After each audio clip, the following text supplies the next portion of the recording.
اعوذ بالله من الشیطان الرجیم بسم الله الرحمن الرحیم. راځو اکسل پروګرام ته. په اکسل پروګرام کې نن زموږ دا فارموله ده. دا فارموله موږ څه دپاره استعمالو؟ که چیرته تاسو یو سکول یا کورس کې تاسو که چیرته ټیچر از ټیچر کار کوئ، که چیرته تاسو غواړئ هغې ریزلټ دپاره تاسو شی جوړ کړئ فارموله. اوس راځو د هغې فارمولې طریقه دلته وایو تاسو ته چې دا فارموله څنګه جوړیږي. فار ایگزامپل دا ما سره سټوډنټان دي، مخیب عتیق شیرزاد دا ما سره سټوډنټان دي. صحیح شو؟ د پرچې ټوټل مارک چې دي 1500 دي. صحیح شو؟ مثال دغه کس د مخیب د 1500 مارک څومره وړی؟ 420 نمبره. عتیق د په 1500 مارک څومره وړی ده؟ 313 نمبرې. مثال همداسې شیرزاد د په 1500 سکور کې څومره نمبر وړی ده؟ 200. اوس راځو دې دپاره موږ د دې اول ایوریج وباسو او د دې کې څوک پاس ده څوک فیل ده دا باید موږ وګورو وپېژنو، او دې نه بعد د دې ګریډ موږ ګورو چې څوک A ګریډ کې ده څوک B کې ده او څوک C کې ده. صحیح شو؟ دې دپاره موږ چې جوړو فارموله. اول به تاسو څه کوئ؟ ایوریج سل باندې به ودرېږي. صحیح شو؟ دې دپاره فارموله څنګه جوړیږي؟ از اکول دا obtain څه کا ضرب کا او تقسیم څه کا سل د چه نه ټوټل مارک نه. صحیح شو؟ دا انټر کا وګوره د دې اوریج وتل که نه دا به داسې هینډل کې داسې به کش کې دا هینډل شو که نه. هغې نه بعد راځو دا سټوډنټان مونږ ګورو چې دې کې څوک پاس ده څوک ناکام ده. دې دپاره مونږ چې جوړو فارموله از اکول اف که چیرته D25 greater than 49 چې د چا 49 نمبر وي نو دا څه که دا ناکام کا. صحیح شو؟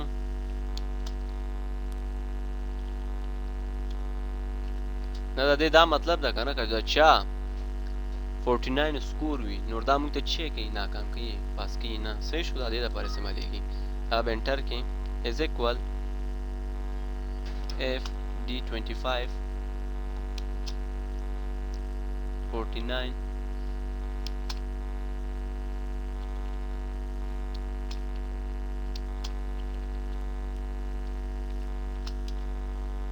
دا به داسې هینډل کې دې شکل کې. اوس به دې کې موږ ته ښیي چې څوک ناکام ده او څوک فیل ده. وګوره مخیب د 1500 نمبر کې 420 ټوټل مارک یې ده، د دې اوریج 480 دا څه ده؟ پاس ده.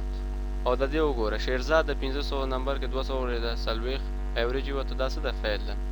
اوس دوی دپاره زه ګریډ جوړوم چې دې کې A ګریډ کې څوک ده او B ګریډ کې څوک ده او C ګریډ.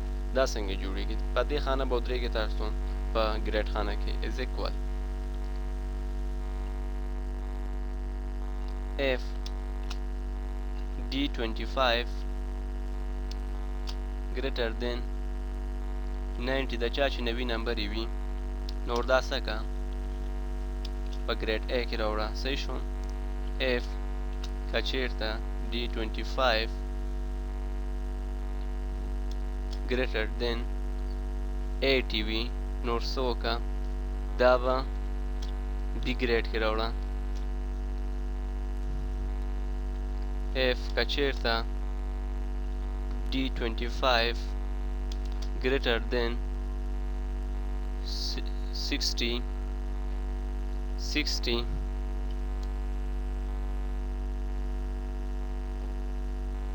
نور څه وکړه دا C ګریډ کې راوړه. صحیح شو؟ بیا F که چیرته D25 less than 49 59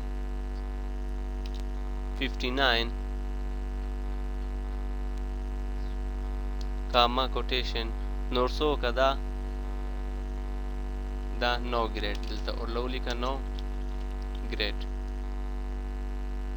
بیا به څه وکړي کوټیشن به لګئ بریکټ به بند کړي انټر به یې کړه. دا به سلیکټ کړئ او کنټرول ډي به پرس کړئ. اوس وګورئ دلته وګوره مخیب ده په 1500 مارک 420 نمبر ټوټل ده ایوریج دومره وتل پاس ده په کوم ګریډ کې ده B کې. عتیق ده 313 نمبر ده ایوریج شپږ شپېته دی پاس ده C ګریډ کې ده. صحیح شو؟ مثال شیرزاد د 200 آپټین 200 نمبر د ایوریج سلويخ د فیل د اور لګ نو ګریډ مجيب د 1590 ایوریج 38 د فیل د نو ګریډ واجب د په 1500 کې 480 نمبر ایوریج 92 دا او دا پاس د ا ګریډ کې ده صحیح شو دا د لپاره استعماليږي دینه بعد راځو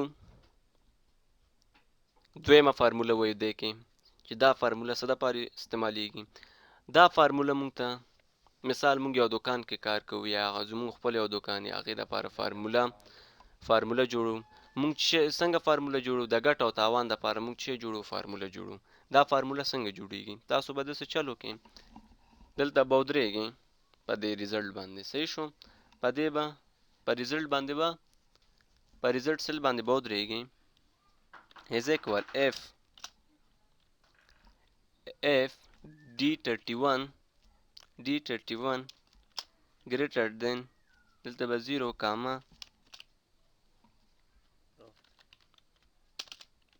profit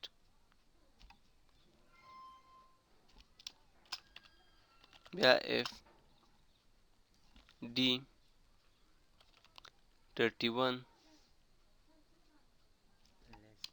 less than 0 کاما کوټیشن لاس دې راشي بیا کوټیشن if d31 is equal 0 کاما کوټیشن را دي شي چې no profit or loss کوټیشن بریکټ به بند کړي شکل کې انټر دا به سلیکټ کې کنټرول ډي به پریس کړي اوس فار ایگزامپل مونږ چې شی خرڅ کړل کمپیوټر هم خرڅ کړل صحیح شو کمپیوټر دی مونږ سره مانیټر دی مثال مونږ سره ماوس دی په دکان کې یا په ګودام کې کمپیوټر مونږ اغستی ده په څو 15000 روپۍ صحیح ده او دا مونږ خرڅ کړو په څو 6000 روپۍ څو روپۍ مونږ ته اماونټ پاتې شو 0 روپۍ چې وایي دا ستا پرافټ ده فایده ده د دې کې 0 روپۍ ستا څه ده پرافټ ده مثال مانیټر مونږ واغسته په څو 15000 روپۍ او په څو هم خرڅ کړل 0 روپۍ نور دا زموږ خو تاوان ده که نه په 15000 واله او په 4000 یې خرڅ کړه ماینس څو روپۍ تاوان ده 0 روپۍ چې وایي لاس مثال ماوس ده په 500 هم اخیستې ده او په 500 هم خرڅ کړل دلته به چې 0 به لیکئ نو پرافټ نو لاس د دې کې زموږ ګټه ده نو تاوان ده صحیح ده په څه ریټ هم چې اخیستې په هماغه ریټ هم واپس خرڅ کړل دا دې دپاره ده استعمالیږي دې نه بعد راځو دریم نمبر فارموله وایو دا فارموله څه دپاره استعمالیږي مثال موږ سره یو سټوډنټ ده عتیق الله ورډ پروګرام کې ده د دې ټیم 80 ورځې ده صحیح شو 80 ورځې ده د دې اوس د دې ټیم مونږ ګورو چې آیا د دې ټیم پاتې د دې کورس کې که ختم ده دې کې مونږ ته څه ښیي ټایم ښیي چې د چا ټیم پاتې ده او د چا ختم شوی ده دې کلاس کې صحیح شو دې دپاره څنګه فارموله جوړیږي تاسو به داسې چل وکړئ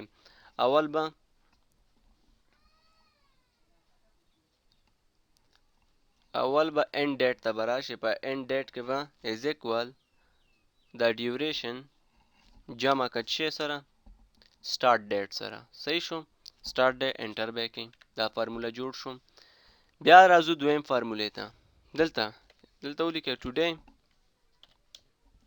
بریکټ بند چې نن کوم یو تاریخ هغه درله شو کې وګوره دې شکل کې هغې نه بعد راځو ټایم is په دې به ودرېږئ په دې سل به ودرېږئ is equal if که چیرته f36 greater than e36 کاما کوټیشن ودې لیکل شي اور کاما کوټیشن بیا کوټیشن او دا دې ولیکل شي نو اور کوټیشن کاما صحیح شو دا به څه کوي انټر به یې کوئ اوس راځم دا به څه لیکئ دې شکل کې کنټرول ډي به یې کوئ او دا هم به دې شکل کې کنټرول ډي او دا هم به دې شکل کې کنټرول ډي به یې کوئ اوس مثال یو کس د عتیق الله. صحیح شو. عتیق الله ده کوم پروګرام وی؟ MS Word وی. دا دې څومره وخت د ډیوریشن؟ 80 ورځې، یعنی 2 میاشتې او 10 ورځې. صحیح شو. په کوم تاریخ کې دا مثال اډمیشن کړی ده؟ شپږم 15 2009 کې دا څه کړی؟ اډمیشن کړی ده. end date د دې end date موږ ته دلته اتوماتیک شو کې ګورئ، د دې end date به دغه ټیم کې وي. صحیح شو.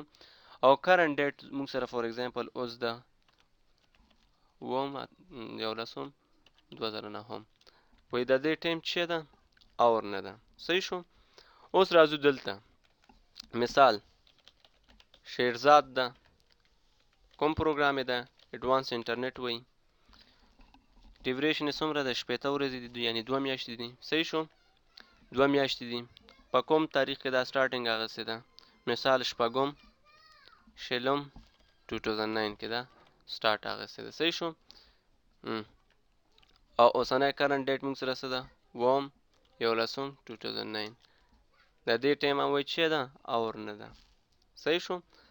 که چېرته د چا ټیم اوري دلته موږ ته ډایرکټ شو کوي چې د دې کسان ټیم اور ده. صحیح شو. دا فارموله موږ دې لپاره استعمالوو.